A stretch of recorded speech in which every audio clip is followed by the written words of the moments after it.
Blog Talk Radio.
Bakunzi b'ikiganiro uyu munsi nongeye kubasuhuza mbaha ikaze mu biganiro bya Radio Iteme. Niturashimye Jean Paul ngiye kubabwira cyangwa se ngiye kubaha ikiganiro kigufi cyane nk'ubushize. Ntabwo ndi buvuge ku bintu byinshi ndetse n'ingingo ebyiri zonyine gusa. Iya mbere ni inkuru ngarukaho y'uburyo Kagame na FPR mu gusenyana cyangwa se mu gukomeza kuyisenya bigeraho ukayoberwa yenda naho azagarukira, cyane cyane ko ni nka wa muntu utema amashami y'igiti yari yugamyemo. Ibi ndabivugira ko nyuma y'igihe kinini Karuretwa yaroherejwe i Nyakinama kwiga. Colonel Karuretwa, ndavuga colonel kuko bamwe mu bo biganye ubu ngubu abenshi ni ba brigadier nabo, cyangwa se nka babiri muri bo barimo nka Rukika Rusisi, uwo biganye baranye promotion imwe, bombi baje kwiga muri Amerika. Nyuma yaho baza gutaha bajya gusubira mu mutwe warendaga Kagame. Umwe ajya muri Special Forces, undi ajya mu biro by'umukuru w'igihugu. Afite umwanya mwiza cyane, uwo ndavuga Karuretwa Patrick, ajya kuba PPS cyangwa se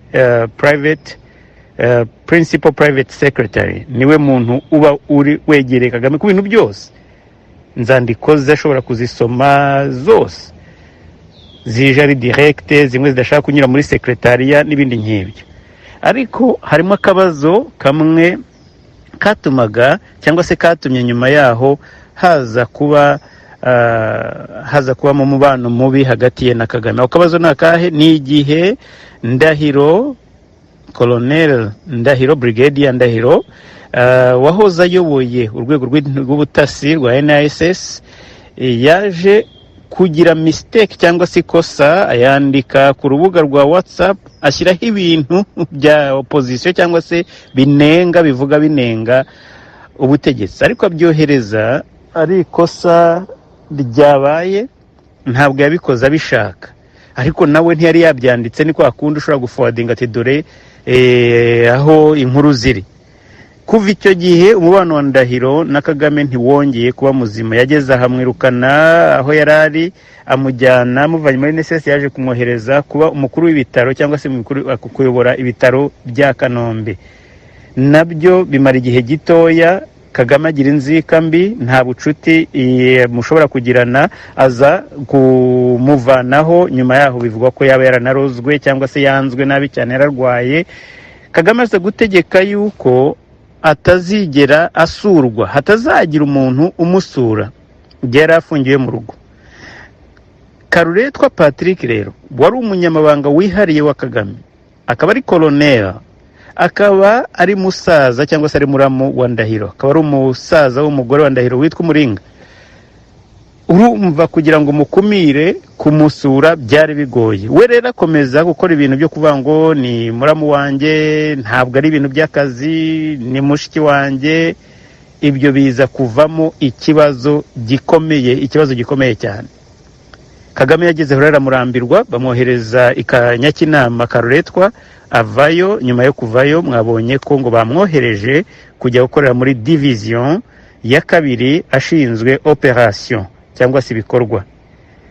Inzika za Kagame rero nguko. Ubwo rero hakaba ari na mubyara wa Rukika Rusisi, nabo barafite amasano. Urumva ko nyine nubwo amaze yegejeyo Patrick Karuretwa, ntabwo bivuze ko impungenge zirangiye. Azajya aguma none hareba Karusisi avuga ati uyu noneho nawe niwe usigaye uneka, cyangwa se ushobora kubwira Karusisi kubwira Karuretwa ibyanjye. Ariko Karusisi we ntabwo ari mu biro, ari hirya gato, ariko afite ingabo, ayoboye ingabo, umutwe ukomeye cyane wa Special Forces wa Kagame, utari Republican Guard, ari kuriya mutwe udasanzwe, niba ariko nabyita mu Kinyarwanda. Ngibyo rero ibyo kwa Karuretwa wajyanywe muri operation, muri division, gushingwa operation nyuma y'igihe amaze iminsi ari mu mahugurwa, ariko yarajyanyweho no kugira ngo amwegezeyo kubera impamvu za kwari muramu wa Ndahiro. Munyangire rero ikaba ikomeje kurasa cyangwa se kwirasa mu kirenge Kagame kubera Munyangire ye.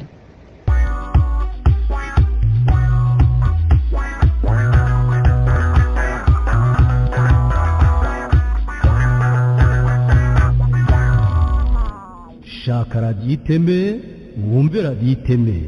Ni radiyo yacu, ni radiyo yanyu. Radiyo iteme, ihuriro ryacu abaharanira ibyiza by'abanyarwanda. Cherchez la radio iteme, écoutez la radio iteme. C'est notre radio, c'est votre radio. La radio iteme, c'est le centre, la source, le moteur, la solution de tout ce qui veut le bien-être des Rwandais.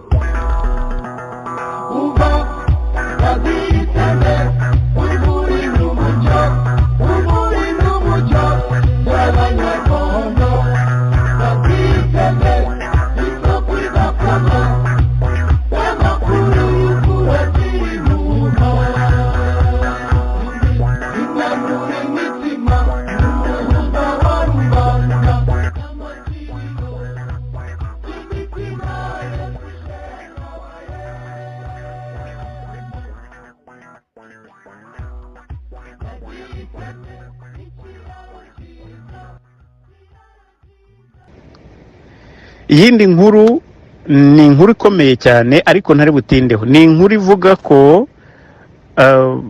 muri ADF bimwe twari dusanzwe tuzi ariko tudafite ibimenyetso yuko Abanyarwanda, ubwo ndavuga Kagame, afite ukuboko muri ziriya ngabo zirwanya ubutegetsi bwa Museveni.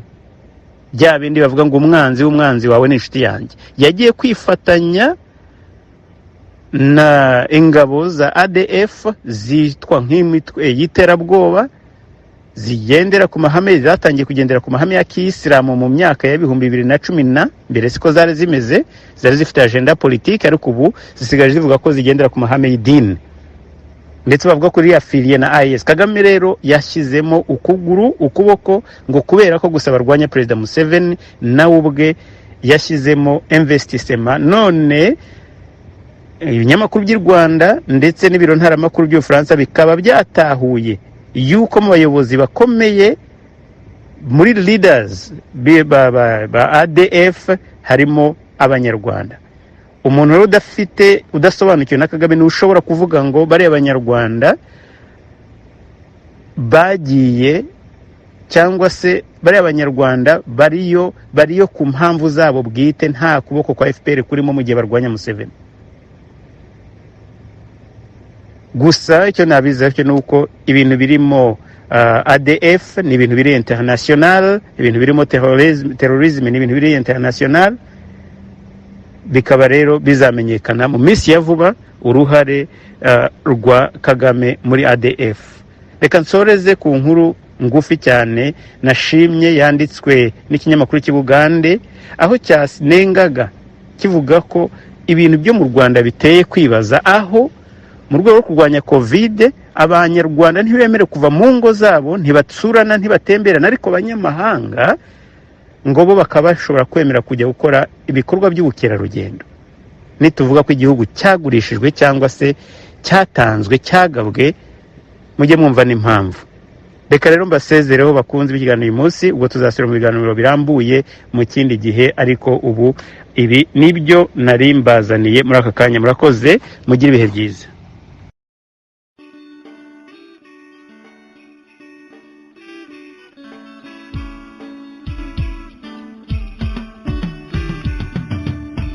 wari ugaragara ku rugamba aho rukomeye ibitese gitera igitondo gitangaza itese rwanisha byanga bakanyifuza ngo nimirinde imenera ingabo runana rukereye itabara. Muri nkubito y'imazi urugamba ruzaba nyigima nkaba n'umurashe w'intego rw'Nyamugenda muzemere ku rugamba sinkura mu rugendo ingeso gihe gafite uronka n'uwihaze n'uwihandagaje.